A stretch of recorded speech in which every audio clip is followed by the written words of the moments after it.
These cars have been sitting on dealers' lots so long. Some of them know them sales managers Starbucks order by heart. One of them has spent more time on the lot than some reality TV marriages. With my experience of 35 years selling cars, buying cars, I will share why these 10 vehicles are packing the car lots and why nobody's buying them. Let's get into it now. The first one, from best to worst, is the Audi Q4 Sportback e-tron. Only 6 units have sold. The luxury EV that asks buyers to pay extra for less cargo room. The Q4 Sportback e-tron is Audi's compact electric crossover coupe. Depending on trim, it produces over 295 horsepower through a couple of electric motors, uses single-speed transmission, and delivers about 240 to 260 miles of range. Now, on paper, that sounds like a lot. It's premium, quiet, refined, and carries the famous Audi badge. So why isn't it selling? The biggest issue appears to be the value. Many shoppers compare it directly to other premium EVs and struggle to justify the pricing. Common discussions by owners are there's infotainment glitches, charging software concerns, limited rear visibility, touch-sensitive controls, and concerns regarding the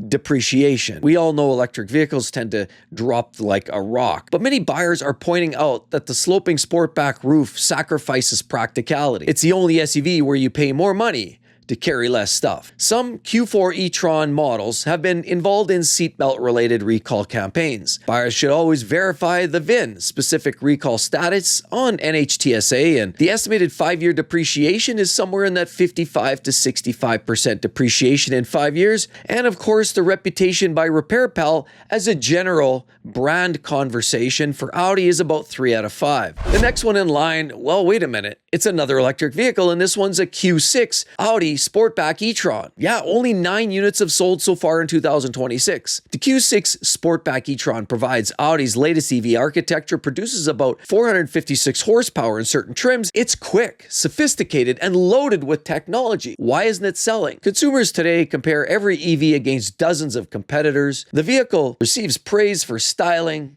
but criticism for cost. It always comes down to mucho dinero. Common owner challenges with these vehicles. People complain about software bugs, complex infotainment systems, pricing concerns, and the learning curve with all the electronics. It just throws people off. The first-year platform caution is also a consideration, as many people are often waiting for 3-4 years in production before they get on the first bandwagon. Some units have been included in seatbelt-related recall campaigns affecting child restraint systems, and within 5 years, it takes a big hit. That's another factor. 50 to 60%, poof, up in smoke in 5 years. The general brand RepairPal rating for Audi, again, is a 3 out of 5, which is about average. What would it take for me to buy one of these? I'd need free charging, free maintenance, and somebody else paying the depreciation. Then we're probably close. Well, the next one in line, believe it or not, Toyota. Yes, the CHR. Only 13 units have sold. The crossover designed by someone who really loved sharp angles. The Toyota CHR offers efficient powertrains, modern styling, and Toyota reliability. So why isn't it selling? Well, the compact crossover market is brutally competitive. Many buyers simply find larger vehicles more practical. Common concerns by a lot of owners these days for these CHRs are tight rear seating, really not much seating there at all, other than for people you don't care about too much. Cargo capacity concerns, rear visibility concerns is another issue, and styling that can be a little polarizing. Some love it, some not so much. But the designers were thinking spaceship. The cargo area was thinking carry-on luggage. No major widespread recall, but there's always something brewing. Usually backup cameras. Make sure check NHTSA for any updates. But in 5 years,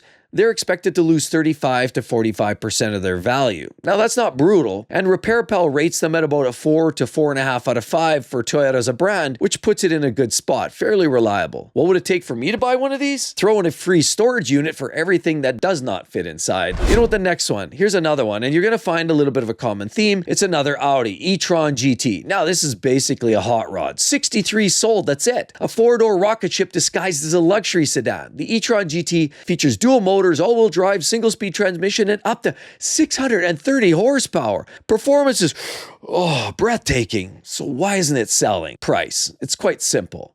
At this level, buyers are cross-shopping Porsche, Mercedes-Benz, BMW, Tesla, and others. Common owner discussions, significant depreciation, tire replacement costs are heavy and they rip on those rear tires. High insurance costs, expensive repair concerns. It is an Audi and lots of electronics, so it's a concern. And charging infrastructure depending on the particular region. Again, a lot of EVs suffer that same fate. But you know what? 0 to 60 happens faster than your investment portfolio recovers from buying it new. Recalls? Several Audi EVs have been software and camera related recalls over the past few years. As you'd expect, in 5 years, 60 to 70% of the value up in smoke. But the general brand Repair Pal rating, again, as I've said, for Audi is 3 out of 5. But what would it take for me to buy one of these? I'd need enough rebates to make my accountant buy me lunch. If cars mean more to you than just basic mode of transportation, and you want to join a community that actually cares about the fun driving experience, Exotic Car Play Place. Grab your merch just like this right down below, click and link.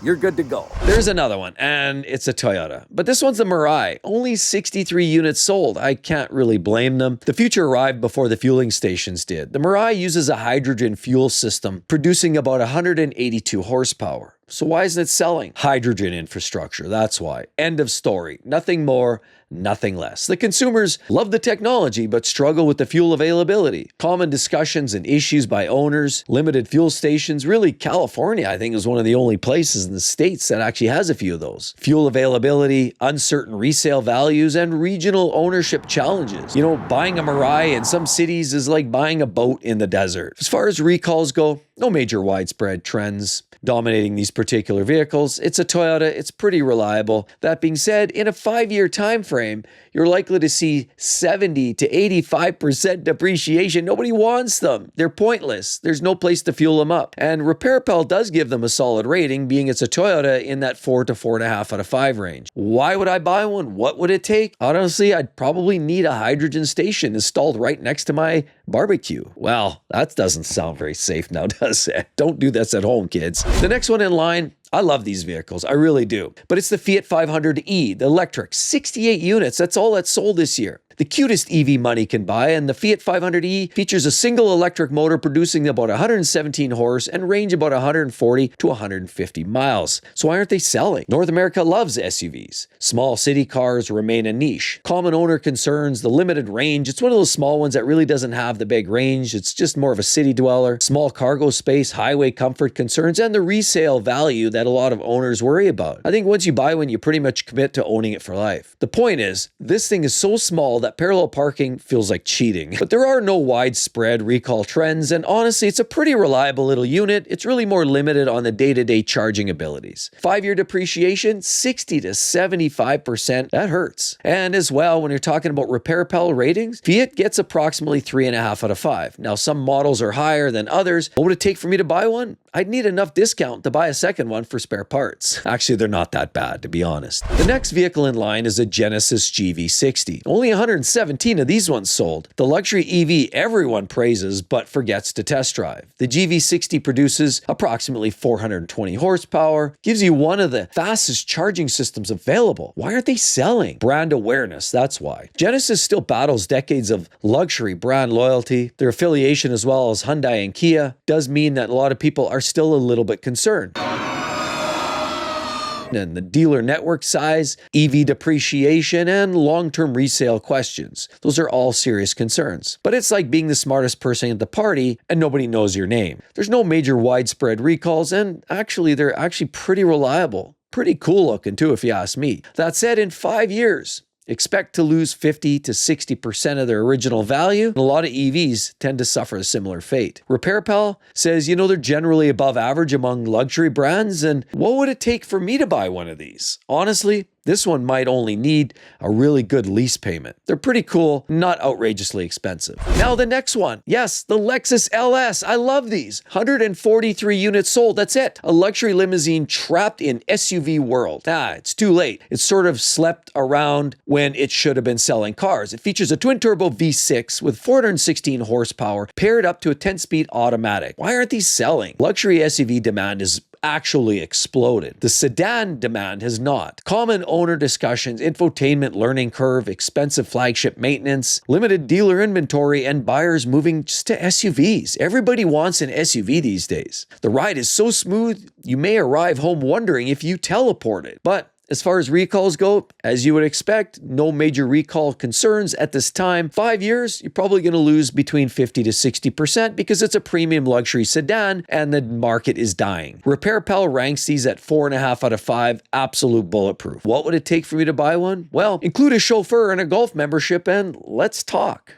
All right. This one's a little Stellantis product. It's the Jeep Wagoneer S. Only 175 units have sold. The electric Jeep that's still introducing itself. The Wagoneer S delivers roughly 600 horsepower from dual electric motors. Why aren't they selling? Brand identity. Nobody's really looking at these. Traditional Jeep customers often associate the brand with off-road adventures and the common owner discussions related to pricing issues, and they've been really pushing the limits. Long-term reliability concerns. There have been quality challenges there too, and the charging network of shoppers showed up expecting mud tires and left comparing charging apps. No major issues in terms of recalls at this time, and in 5 years, expect to lose 55 to 65% of its original value. RepairPal ranks them approximately 3.5 out of 5. For Jeep as a whole brand, holistically, you've got the Wrangler, Grand Cherokees. I'd need enough incentives that my accountant stops making that weird face. Yeah, that's what it would take to sell it. The last one on our list is the Audi A8. 201 units have sold. That's it. One of the finest luxury sedans money can buy in a market that suddenly wants SUVs. We've said this before. I'll say it again. The A8 uses turbocharging V6 producing about 335 horse,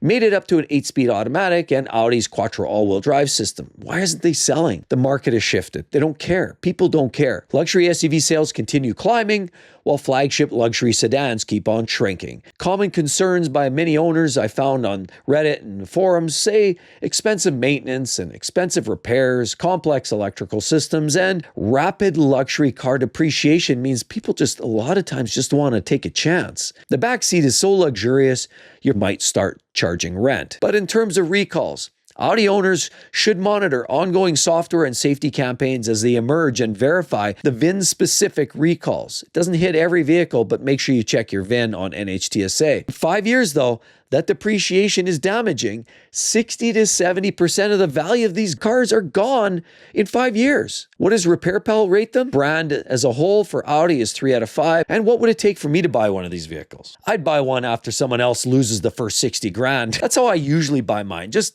3-4 years old, and I save a ton of money. Now, before the comments section catches fire, here's an important disclaimer. The common owner discussions mentioned today come from actual owner conversations, automotive forums, enthusiast communities. Recall information can change at any time, so keep your eyes open for that. And RepairPal ratings are referenced based on the brand wide and not specifically that model. Just because a vehicle is selling slowly does not mean it's a bad vehicle. Sometimes it's pricing, sometimes it's timing, sometimes it's market trends. Look at the Lexus, one of the most reliable vehicles, and nobody's buying them. That said, every seat has a butt, and all of these cars are great in their own way, certainly worth paying attention to. So go ahead, watch one of my recommendations over here for these great videos, and we'll see you all next time. Catch you then. Bye-bye.